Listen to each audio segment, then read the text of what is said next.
Hello student, welcome to civil tech solution. अब हम लोग लास्ट टाइम बात किए थे कितने तरह के इक्विलिब्रियम होते हैं और किस तरह से हम लोग law of conservation of momentum को अप्लाई कर सकते हैं। इस लेक्चर में हम लोग वृत्तीय गति यानी कि सर्कुलर मोशन के बारे में बात करने वाले हैं। तो सर्कुलर मोशन होता क्या है? देखो, सर्कुलर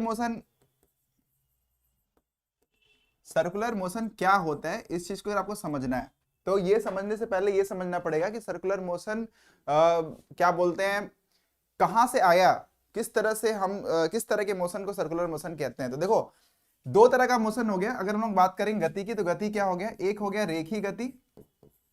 अगर ट्राजेक्टरी की बात कर रहे हो तुम, अगर पाथ यानी रास्ते की बात कर रहे हो, ट्राजेक्टरी की बात कर रहे हो, तो ट्राजेक्टरी जो होती है वो क्या होती है? इसी को हम लोग क्या बोलते हैं? पाथ। पाथ कैसा है?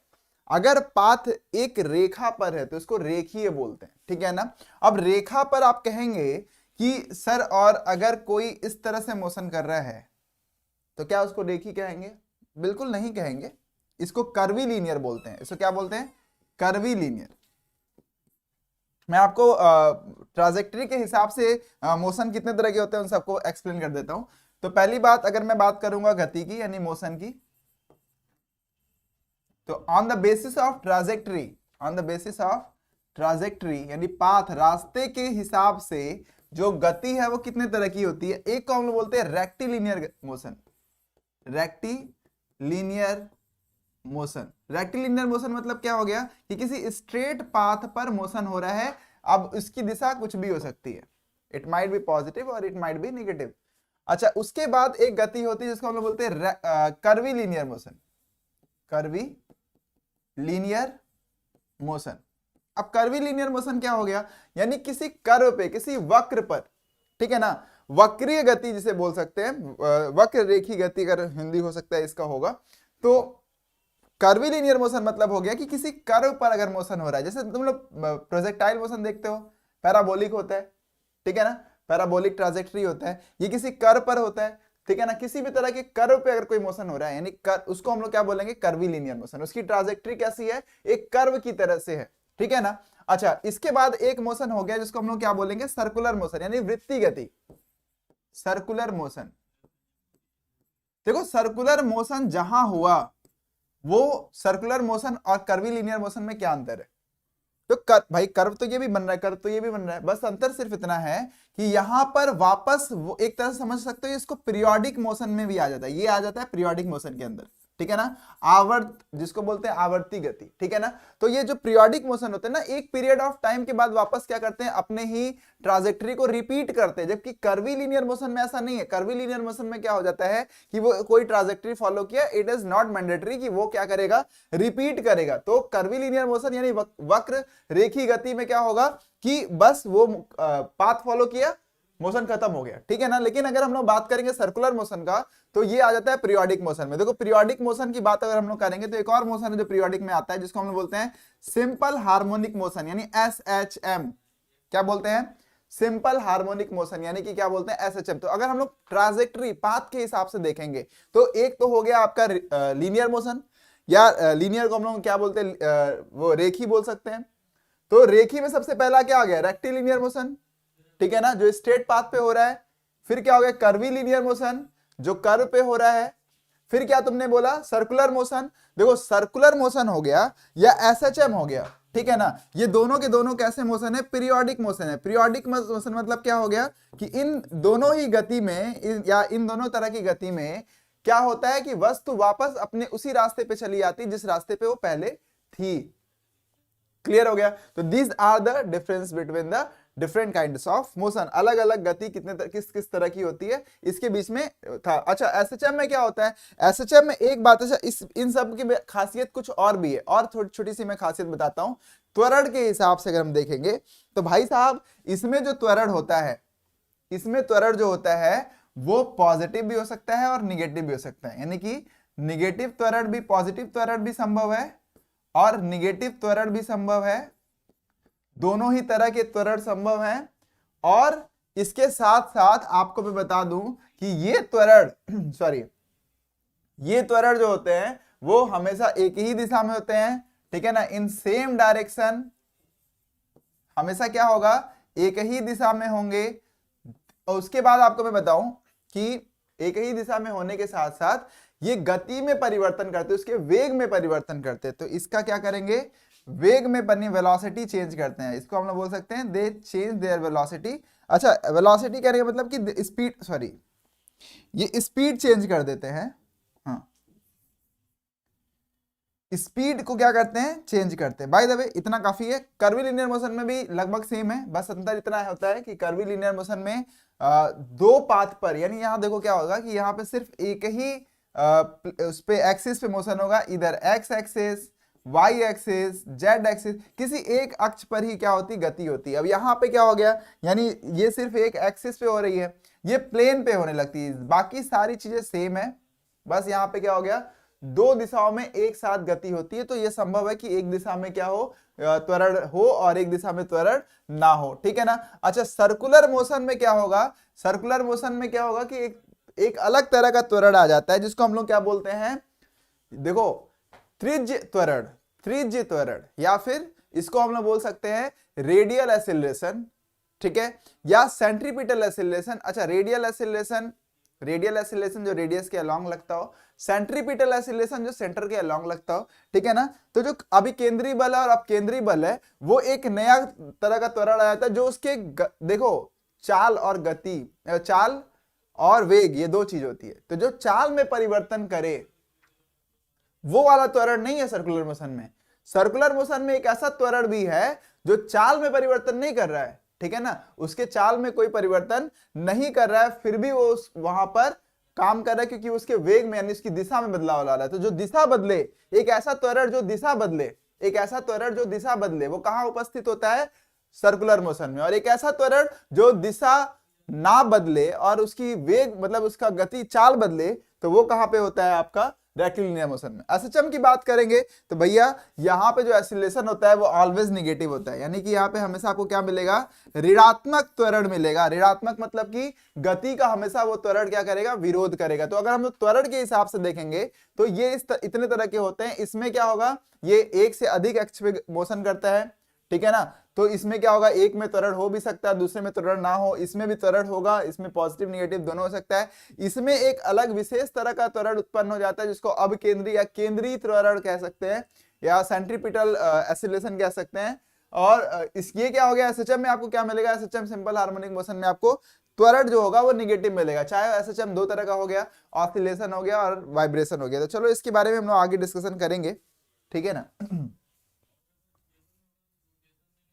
चलिए अब देखिए, ये तो बात हो गई, ये तो बात हो गई आपकी अब तक कि कितने तरह के सर्कुलर मोशन होते हैं। अब सर्कुलर मोशन को समझने की कोशिश करते हैं। सर्कुलर मोशन की अगर मैं बात करेंगे तो देखो, सर्कुलर मोशन मतलब कि वृत्तीय गति, वृत्तीय गति। अब देखो वृत्तीय गति में क्या होगा, वृत्तीय गति दो तरह के हो गए, एक हो गया समान वृत्तीय गति, समान वृत्तीय गति, और एक हो गया असमान वृत्तीय गति।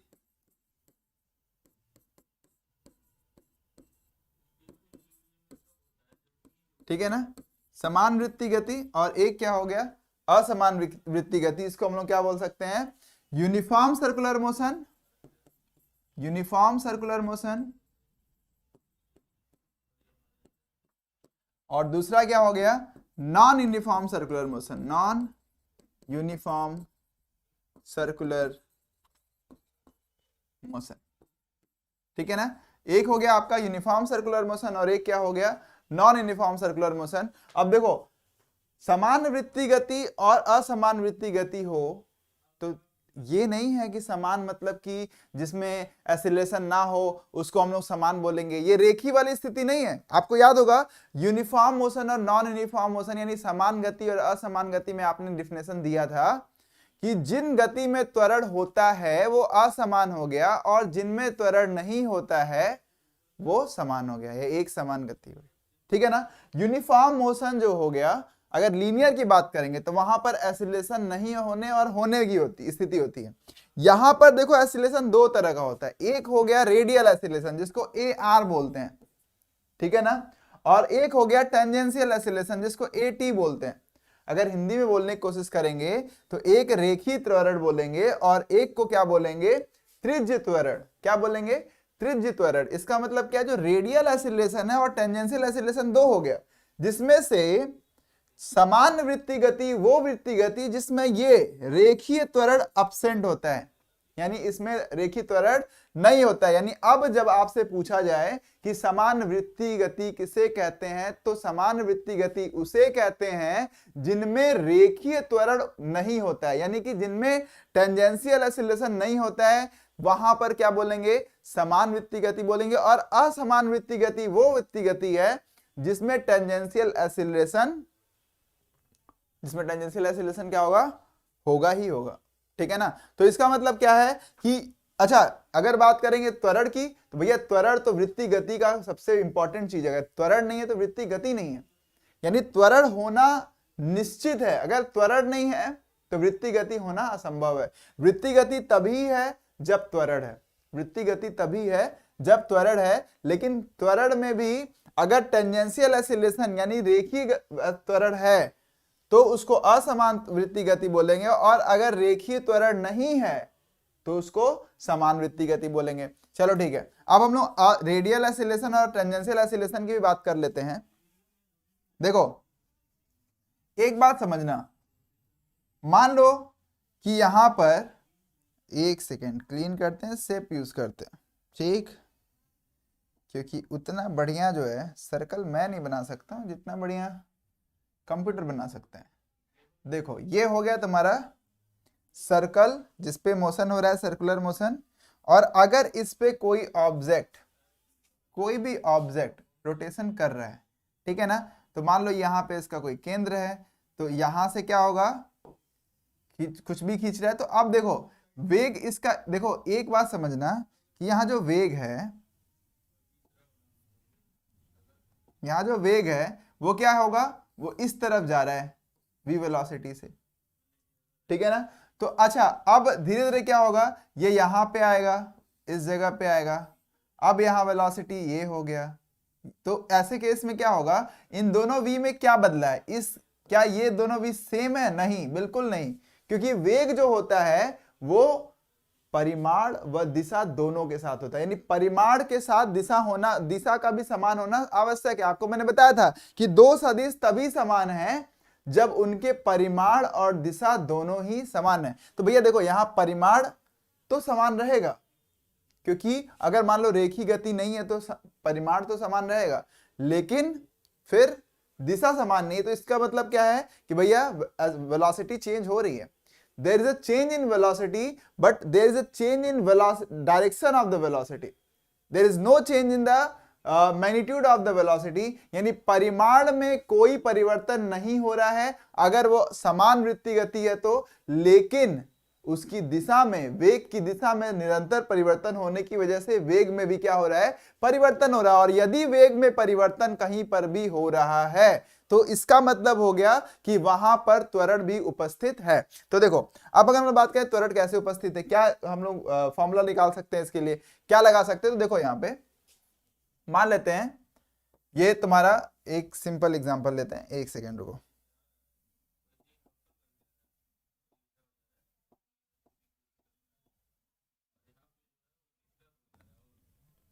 चलो ठीक है, देखो एक हो गया तुम्हारा, यहां पर ऑब्जेक्ट है जिसकी वेलोसिटी ये है, ठीक है ना, और थीटा के समय के बाद इसकी वेलोसिटी इस तरफ है, इसको हम बोल देते हैं v1 और इसको बोल देते हैं v2। मान लीजिए इनके बीच में एंगल कितना है, थीटा। मैं पूरा क्लीन कर देता हूं क्योंकि ये एक एक्स्ट्रा आपको और जो है इरिटेट करेगा।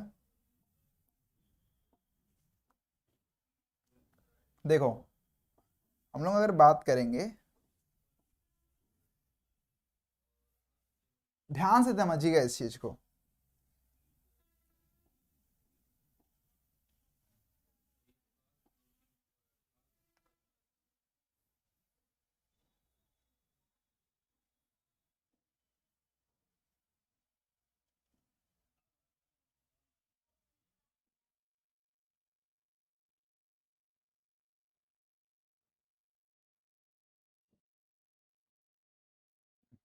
चलिए ठीक है, इसको इससे नहीं हो पाएगा।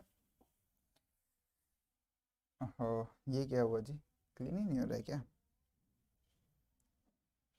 चलो ठीक। देखो, अगर कोई ये मान लो, थोड़ा सा डिस्टर्ब हो गए हैं आप लोग, चलिए ठीक है, इसको फिर से वापस देखते हैं।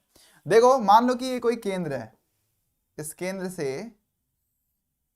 कुछ धागे से ही जुड़ा हुआ है, कोई बॉल है जो एक समान वृत्तीय गति कर रहा है। तो इस तरफ मान लो तुम्हारा क्या है, v वेलोसिटी, जिसको हम लोग v1 बोल देते हैं।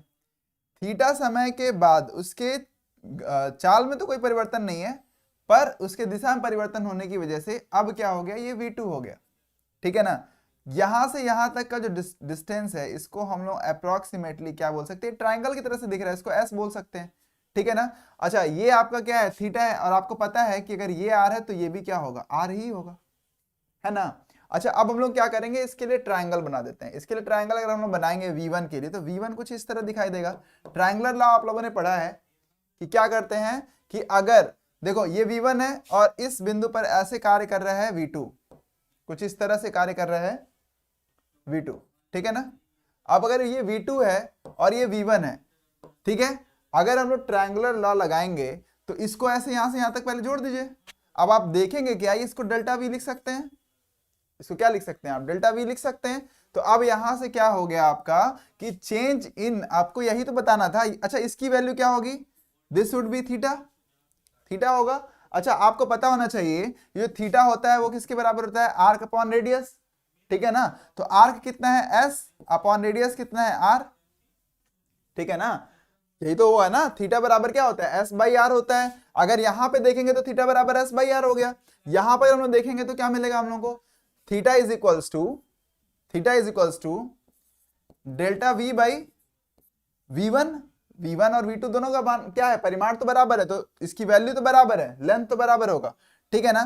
तो डेल्टा v अपॉन v1 लिख सकते हो या v लिख सकते हो, क्योंकि v1 is equals to v2 is equals to v, यानी क्या है, v1 और v2 का, सॉरी मैंने ऊपर जो है, एक सेकेंड, देखो एक छोटी सी गलती, ध्यान अगर थोड़ा सा भटका तो तुम गड़बड़ कर दोगे। v1 is equals to v2 है, लेकिन vector v1 is equals to not equals to v2, और मान लेते हैं v1 is equals to v2 और उसी को हम लोग v मान लेते हैं, तो हम लोग को थीटा बराबर क्या मिलेगा, डेल्टा v अपॉन v मिलेगा। अच्छा, अब ये हो गया क्या, इसको हम लोग बोलेंगे कोणीय, कोणीय क्या है ये, विस्थापन, इसको क्या बोलेंगे, कोणीय विस्थापन। यही थीटा क्या है तुम्हारा, कोणीय विस्थापन। तो कोणीय विस्थापन आप लोगों ने देखा, एंगुलर डिस्प्लेसमेंट जो होता है, कोणीय विस्थापन क्या चीज है आप लोगों ने देख लिया है।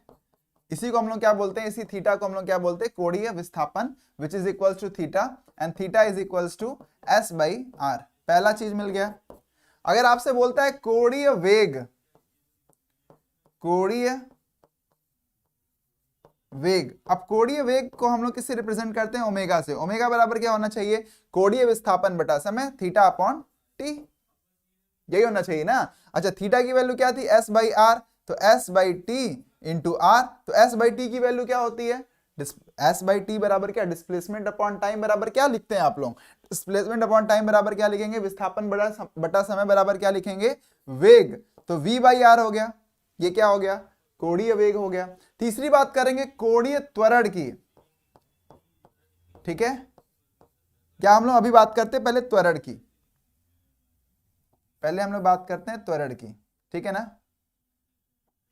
अब त्वरण बराबर क्या हो गया, त्वरण बराबर क्या हो जाएगा, अगर हम लोग रेखी की बात करें यहाँ पे, अगर हम लोग इस तरह इसके चेंज में देखेंगे, तो चूंकि हम लोग एक समान वृत्तीय गति देख रहे हैं, तो यहाँ पे क्या हो जाएगा, डेल्टा वी अपॉन टी, यही तो होगा ना, यही होगा। अच्छा, डेल्टा वी बराबर क्या लिख सकते हैं, थीटा इंटू वी, क्या लिख सकते हैं, थीटा इंटू वी। तो यहाँ पे हम लोग त्वरण बराबर क्या लिख सकते हैं, अब देखो डेल्टा वी बराबर आप क्या लिख सकते हैं, थीटा इंटू वी, ठीक है ना, अपॉन टी, ठीक है, यहां तक हो गया। अच्छा, अब यहां से हम लोग को क्या मिल जाएगा, यहां से क्या मिल जाएगा, थीटा की वैल्यू, थीटा बराबर कितना था, एस बाई आर, तो लिख दीजिए S by R V by T, मिल गया, इतना मिल गया, S by R V by T. तो यहां से क्या मिल गया आपको, एस बाई टी बराबर क्या मिल जाता है, डिस्प्लेसमेंट अपॉन टाइम यानी विस्थापन बटा समय, यही तो है ना एस बाई टी। तो ये क्या हो जाएगा वी स्क्वायर बाई आर। फिर से एक बार देख लीजिए मैं क्या बोला हूं, इस पूरे से आपको क्या समझ में आया। पहले तो ये दोनों क्या है, ये दोनों ट्राइंगल जो है, ये दोनों जो त्रिभुज हैं वो क्या है, समांतर त्रिभुज हैं, यानी कि सिमिलर ट्राइंगल है, एक जैसे हैं, ठीक है ना, एक समान त्रिभुज है ये। अब अगर इस ट्राइंगल की बात करेंगे तो ट्राइंगल आपको पता ही है कि जो साइड का रेशियो होता है वो इक्वल होता है। तो साइड का रेशियो अगर इक्वल होता है तो यहाँ पे थीटा बराबर क्या हो जाएगा, R upon radius S by R. यहाँ पे थीटा बराबर क्या हो जाएगा, delta we upon we. V1 होगा, लेकिन V1 और V2 बराबर हैं परिमाण में। अगर परिमाण में बराबर है तो उसको हम लोग क्या लिख देते हैं, V लिख देते हैं। तो यहाँ पे थीटा बराबर क्या मिल गया, डेल्टा V अपॉन V। अब मैं बोल रहा हूं कोणीय विस्थापन कितना, तो कोणीय विस्थापन कितना हो गया, theta is equals to S by R. ये हम लोगों ने देखा है पहले ही, ठीक है ना, थीटा इज इक्वल्स टू क्या मिल गया, एस बाई आर। अगर कोणीय वेग की बात करेंगे तो वो ओमेगा हो जाएगा, उसको किससे रिप्रेजेंट करते हैं, ओमेगा से। तो उसकी वैल्यू क्या हो जाएगी, थीटा बाई टी, यानी कि एस बाई थीटा की वैल्यू क्या है, एस बाई आर, और अपॉन में टी था ही, तो एस बाई टी की वैल्यू क्या होती है, एस किससे रिप्रेजेंट करते हैं, एस तो विस्थापन ही है ना, जो रेखीय विस्थापन हुआ है। तो रेखीय विस्थापन बटा समय, विस्थापन बटा समय बराबर क्या होता है, वेग ही तो होता है ना। तो यहाँ क्या हो जाएगा वी स्क्वायर, सॉरी यहाँ पे क्या हो गया वी अपॉन आर। अच्छा त्वरण वाले केस में देखेंगे तो डेल्टा वी अपॉन टी, तो डेल्टा वी का मान हम लोग यहाँ निकाल लेंगे, इस वी को किधर भेज देंगे, इधर भेज देंगे, ठीक है ना। तो ये क्या हो गया, थीटा इंटू वी और अपॉन टी, तो यहां से क्या मिल गया, S upon T V by R. तो यहाँ पे एस अपॉन टी को वापस क्या लिख सकते हैं, वी स्क्वायर बाई आर, यहां से ये भी निकल गया। तो यानी कोणीय विस्थापन, कोणीय वेग और त्वरण मिल गया। अब हम लोग कोणीय त्वरण निकालना है, क्या निकालना है, कोणीय त्वरण, ठीक है ना। कोणीय त्वरण में क्या होगा, कोणीय त्वरण बराबर क्या होगा, देखो ध्यान से, अगर हम लोग कोणीय त्वरण की बात करेंगे तो चेंज इन यानी कि delta we delta omega upon T की बात करेंगे, ठीक है ना। रेट ऑफ चेंज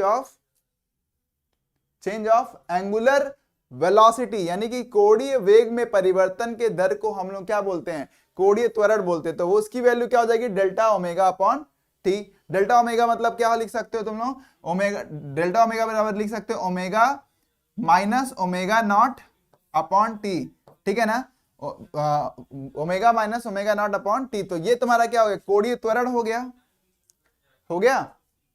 इतनी बातें समझ में आई नहीं आई, इतनी बातें अगर समझ में आ गई है तो अब हम लोग आगे चलते हैं। ये तो बात हो गई कोणीय विस्थापन, कोणीय वेग, त्वरण। कौन सा त्वरण है ये, केंद्रीय त्वरण है, ठीक है ना। ये क्या है, वेग में परिवर्तन। किस भाई मैं क्या बोल रहा हूं कि अगर कहीं पे वेग में परिवर्तन हो रहा है तो निश्चित है, चाहे उसकी दिशा में परिवर्तन हो या फिर उसके वेग में परिवर्तन हो, अगर उसमें परिवर्तन हो रहा है, परिमाण में परिवर्तन अगर वो हो रहा है तो निश्चित तौर पर वहां पे त्वरण है। तो यहाँ पे हम लोगों ने जो त्वरण निकाला ये कौन सा त्वरण है, इसी को हम लोग बोलते हैं केंद्रीय त्वरण। एक ऐसा त्वरण जो केंद्र की तरफ लग रहा है उसको हम लोग क्या बोलते हैं, केंद्रीय त्वरण। अब यही केंद्रीय त्वरण दो तरह के हो गए, एक को हम लोग सेंट्रीपिटल बोलेंगे और एक को सेंट्रीफ्यूगल, इसके बारे में हम लोग आगे बात करने जा रहे हैं, ठीक है ना। चलिए ये लिख लिए आप लोग, ये देख लिए। अब देखिए सेंट्रीपिटल और सेंट्रीफ्यूगल क्या होता है। देखो मैंने बोला है कि कोई भी सर्कुलर मोशन हो रहा है तो यह निश्चित है कि उसको अंदर की तरफ कोई ना कोई धागा खींचने वाला चाहिए। अब एग्जांपल में देख लो कि जैसे अगर एटम की बात करोगे तो प्रोटॉन और इलेक्ट्रॉन के बीच में वैद्युत स्थितिज बल लग रहा है, यानी इलेक्ट्रोस्टैटिक फोर्स लग रहा है जो इलेक्ट्रॉन को होल्ड किया हुआ है और इलेक्ट्रॉन को केंद्र की तरफ खींचा हुआ है। देखो केंद्र की तरफ बल आपको हमेशा दिखाई देगा, किसी भी वृत्तीय गति में केंद्र की तरफ बल जरूर होगा। यही कारण है कि किसी भी वृत्तीय गति में केंद्र की तरफ त्वरण निश्चित है। अगर केंद्र की तरफ नहीं होगा त्वरण तो वहां पर वृत्तीय गति होना ही संभव है, यानी कोई ऐसा वृत्तीय गति संभव नहीं है जिसमें केंद्रीय त्वरण उपस्थित ना हो, ठीक है। तो अब देखो अगर मैं इसकी बात करूंगा तो इसमें दो तरह के त्वरण आपके आएंगे। एक को हम लोग बोलते हैं, केंद्रीय त्वरण भी दो तरह के हो गए। एक होता है अंदर की तरफ खींचता है, जिसको हम लोग क्या बोलते हैं, जो हम लोग को दिखाई देता है, जिसका कोई ना कोई एजेंट है। जैसे क्या मैंने आपको एग्जांपल दिया, कोई प्लैनेटरी मोशन हो रहा है तो भैया अर्थ और सन के बीच में कौन सा ग्रेविटेशनल फोर्स काम कर रहा है, गुरुत्वाकर्षण बल काम कर रहा है। मून और अर्थ के बीच में गुरुत्वाकर्षण बल काम कर रहा है, वहां पर भी वृत्तीय गति हो रहा है। यदि हम लोग बात करेंगे इलेक्ट्रॉन प्रोटॉन की तो वहां पर भी क्या होगा कि इलेक्ट्रॉन और प्रोटॉन के बीच में वैद्युत स्थितिज बल काम कर रहा है, यानी केंद्र की तरफ बल लगाने वाला कोई ना कोई है। ऐसी किसी वृत्तीय गति की परिकल्पना कर लीजिए जिसमें केंद्र की तरफ बल लगाने वाला कोई ना हो। ऐसा कोई वृत्तीय गति संभव नहीं है जिसमें केंद्र की तरफ बल लगाने वाला कोई ना हो। अगर ऐसा स्थिति होता है तो भैया ये एक चमत्कार होगा, ठीक है ना, ऐसा संभव नहीं है। लेकिन अब इसमें एक चीज और भी है, इस बल की वजह से देखो जहां पर भी बल होगा उसी दिशा में त्वरण भी होगा, यानी एक्सीलरेशन भी है। एक्सीलरेशन है तो निश्चित तौर पर उसका वेग में उस दिशा में परिवर्तन भी होगा। लेकिन क्या यह बॉल कभी अंदर आ रहा है? क्या हम सूरज में गिर जा रहे हैं? क्या अर्थ गिर जा रहा है? नहीं। यानी कि अंदर की तरफ त्वरण तो उपस्थित है लेकिन ये अंदर नहीं जा रहा है। इसका साफ मतलब हो गया कि कोई ना कोई एक ऐसा फोर्स है जो बाहर की तरफ इसको खींच रहा है, और नेट फोर्स कितना हो जा रहा है? शून्य हो जा रहा है। नेट फोर्स कितना हो जा रहा है? शून्य हो जा रहा है। लेकिन वो फोर्स के बारे में पता नहीं है भैया, वो फोर्स है तो उसका एक्सीलरेशन भी नहीं है, ये बड़ा छुपा हुआ फोर्स है। तो इसीलिए इसको हम लोग सूडो फोर्स, मतलब इसको क्षुब्ध या फिर क्या बोलते हैं, ये फेक फोर्स लगता है, जिसको हम लोग बोलते हैं अपकेंद्रीय बल। देखो अपकेंद्रीय बल लगाने वाला कोई नहीं है, there is no any person, not any system. जब आप खुद सोच लो कि मून और अर्थ के बीच में बाहर उसको कौन खींच रहा है? कोई नहीं। लेकिन अंदर कौन खींच रहा है? पृथ्वी, ठीक है ना। अच्छा, सन और अर्थ के बीच में बाहर उसको कौन खींच रहा है? सन को, वो अर्थ को बाहर कौन खींच रहा है? कोई नहीं। लेकिन फिर भी कोई ना, अगर वो सन आज अगर छोड़ दे तो अर्थ अभी का अभी ऑर्बिट से बाहर चला जाएगा। इसका मतलब उसको बाहर जाने कोई है, लेकिन वो छुपा हुआ है, वो पता नहीं चल रहा। देखो ये एक तरह का लूप होल बन जाता है। लूप होल कहने का मतलब ये कि एक तरह की मिस्ट्री है। मिस्ट्री कहने का मतलब ये कि भौतिक में कुछ जगह पर इस तरह की बातों को एज्यूम करना पड़ता है। तो सेंट्रीफ्यूगल फोर्स, जिसको हम लोग अपकेंद्रीय बल कहते हैं, उसको लगाने वाला कोई नहीं है, लेकिन वो अभिकेंद्रीय बल को क्या करता है? संतुलित करता है। वो किसको संतुलित करता है? अभिकेंद्रीय बल को संतुलित करता है। तो दो तरह के बल हो गए, दो तरह का त्वरण हो गया। एक हो गया अभिकेंद्रीय त्वरण, अभिकेंद्रीय त्वरण यानी केंद्र की तरफ लगने वाला त्वरण, ठीक है ना। और एक हो गया अपकेंद्रीय त्वरण यानी केंद्र की बाहर जाने वाला त्वरण, ठीक है। इंग्लिश में अगर बोलेंगे तो इस अभिकेंद्रीय क्या बोलेंगे? Centripetal, centripetal force, sorry centripetal acceleration, centripetal acceleration. और इसको क्या बोलेंगे? Centrifugal acceleration, centrifugal acceleration. अच्छा, एक्सीलरेशन है तो ये भी निश्चित है कि बल भी होगा, फोर्स भी होगा, ठीक है ना। तो इसकी वैल्यू क्या होती है? V square by R. अभी आप लोगों ने निकाला, इसकी भी वैल्यू क्या हो जाएगी? V square by R. क्यों? क्योंकि बल भी बराबर लग रहा है, तभी तो इक्वल है। तो बल अगर बराबर है तो भैया त्वरण भी क्या होगा? बराबर ही होगा। अगर बल बराबर है तो त्वरण भी क्या होगा? तो सेंट्रीपिटल एक्सीलरेशन के लिए यानी अभिकेंद्रीय त्वरण के लिए अभिकेंद्रीय बल लगता है, और अपकेंद्रीय त्वरण के लिए अपकेंद्रीय बल लग रहा है। लेकिन अपकेंद्रीय बल को हम लोग स्यूडो फोर्स भी बोलते हैं। क्यों? क्योंकि इसको लगाने वाला कोई नहीं है, फिर भी ये कार्य कर रहा है, ठीक है ना। इसको कोई नहीं लगाया है, मतलब आपका समझिए कि कोई सिस्टम है, किसी में कोई ऐसा पुलिस का स्टेशन है, कोई पुलिस स्टेशन है, उसमें क्या हो रहा है? कोई इंस्पेक्टर है जिसको किसी ने ज्वाइन नहीं कराया है, पर वो जा रहा है, रोज सुबह जा रहा है, काम कर रहा है, शाम को आ रहा है, ठीक है ना। उसको कुछ नहीं मिल रहा है, सैलरी वैल्यू कुछ नहीं मिल रहा है, लेकिन फिर भी वो कर रहा है। तो उसको, उस तरह के इंस्पेक्टर को क्या बोल सकते हो? झूठा, सूडो। आज के लिए इतने ही रखते हैं। एक समान वृत्तीय गति इतने में बहुत है।